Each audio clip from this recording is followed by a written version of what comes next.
TB Day will be commemorated tomorrow in Sedibeng. We now cross to Hasina Gori, SABC News reporter, to give us more on this story. Very good morning to Hasina. Thank you so much for joining us. Where exactly are you? What's happening? And just take us through this day.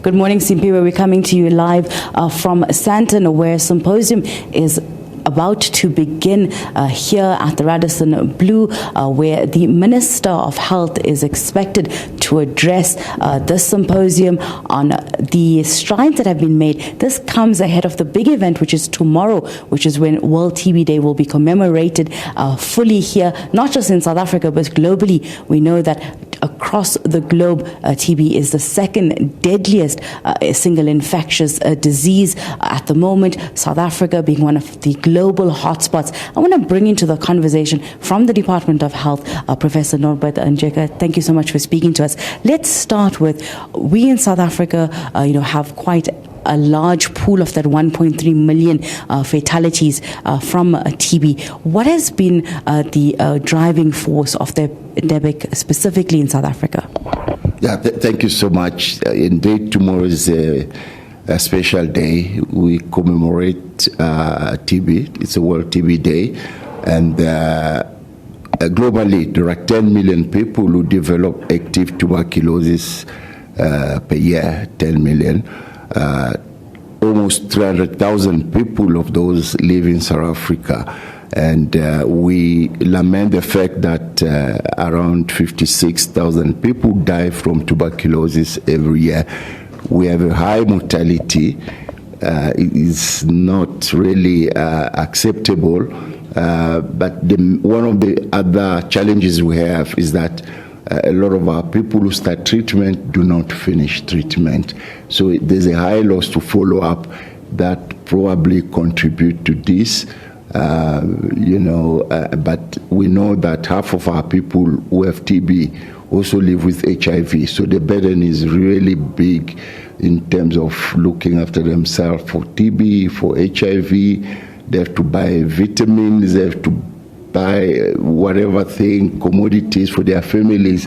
So poverty, stigma, and all this really aggravate a situation that is already bad from the beginning. Yeah.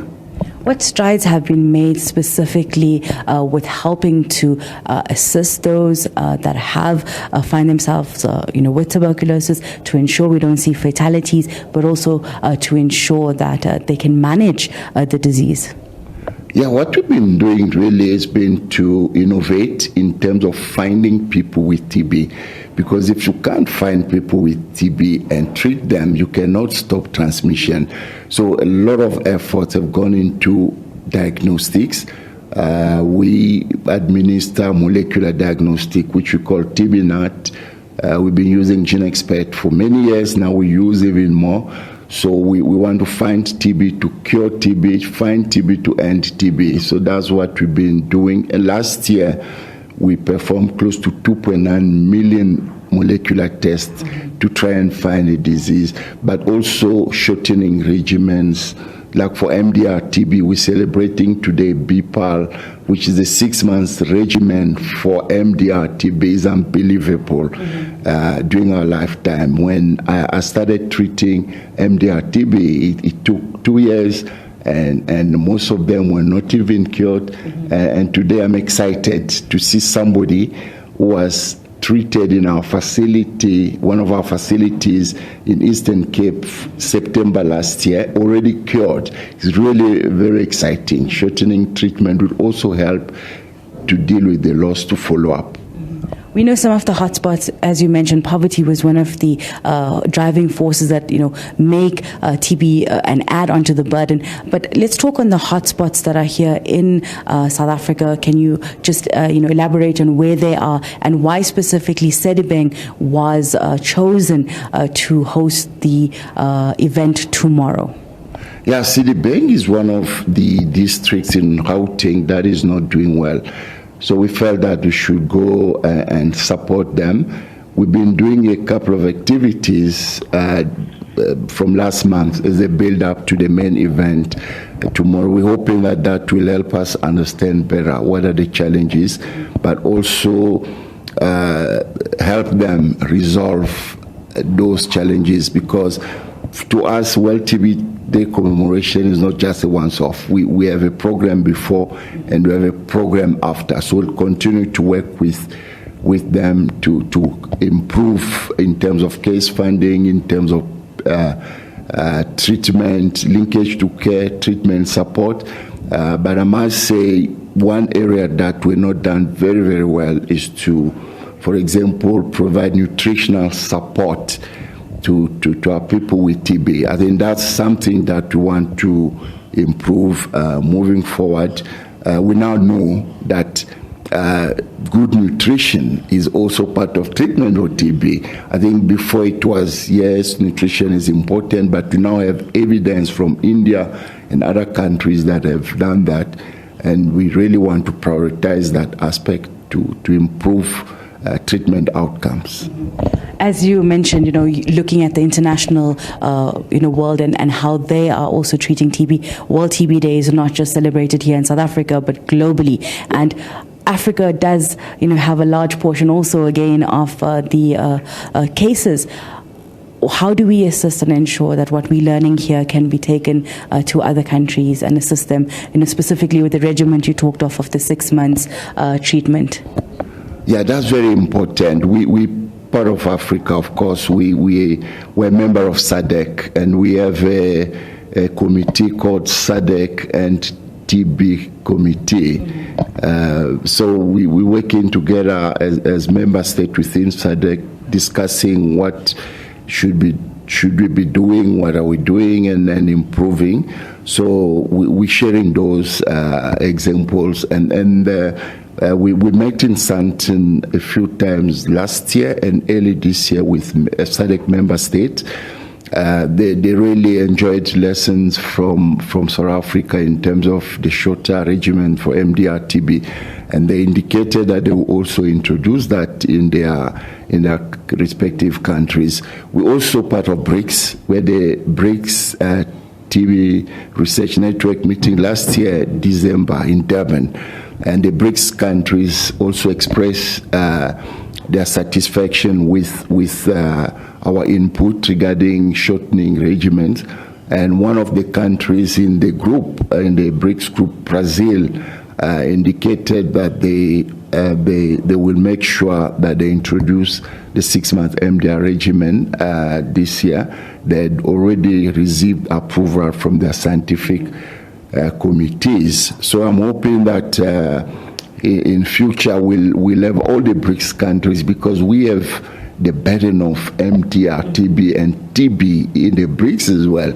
So if we improve outcomes in all the BRICS countries, we'll improve outcomes in the world. But also the SADC, the Africa region, if we improve, we're high burden, it is going to be really very beneficial for TB globally. We've been speaking to Professor Norbert here at the symposium of tuberculosis, where the minister is expected to speak. This is ahead of tomorrow's main event, speaking on the collective efforts, not just here in South Africa, but globally, on helping to eliminate the challenges of TB. But now bring in a patient, 21-year-old, who was part of that 6-month regimen that the professor spoke on, and he is one of those who benefited from the process. Thank you so much for speaking to us. You, I've been told, have been part of the process that went through. Can you talk through what has been that process like for you, and where are you now on your TB journey? Okay. Hello. It's been a great journey concerning the nurses that helped me to finish my treatment, because it actually wasn't that difficult, but it was actually hard at the same time. Being at home, having to be disciplined and taking pills each and every day, so it was kind of hard, but I went through it. So I'm actually glad that I'm feeling much better right now, because I've been through a lot, so yeah. So just to go one step back, the 6 months process, when you test now for tuberculosis, can one say that you've now been cured from the disease? Yeah, last time I think 3 months after taking my treatment, started being negative instead of positive. So there's a difference now because my state has changed from negative to cured, which is actually good news, So even I myself, I feel a lot better, stopped coughing and stuff like that. So, yeah. For those that might find themselves, with tuberculosis, specifically the MDR strain, would you advise them to go be part of this regimen? And what advice would you give them? I would say they should be disciplined, because the way that I took my medicine, it was only depending on me, So like sitting at home, thinking about them, because there's different types of pills that you take, Some of them are a lot. So you get home, you're like, nah, you don't feel like taking them, But if you're really disciplined and you want to get better, even for yourself, it actually benefits you as a person, So you have to, So what would I advise is take your pills and eat, So eat a lot, and nutrition is very important too, So yeah. Thank you so much. We're speaking to one of the patients who are part of the 6-month program that was launched in September last year by the Department of Health. As you heard from him, his status went from being positive to negative and then now being cured. This is one of the strides that will be celebrated this World Tuberculosis Day as the country commemorates along with the rest of the country. We're here to listen to the minister who's going to address later this morning, but also going on later to the Sedibeng region, to Everton, where we would be speaking with community leaders and other NGOs, also part of the tuberculosis process, as we build up to tomorrow's event. But for now, back to you in studio, Simpiwe. All right, Hasina, great chatting to you. Thank you so much for joining us, Hasina Gori, there in Sandton, ahead of the World TB Day, which will be commemorated in Sedibeng in the Val tomorrow.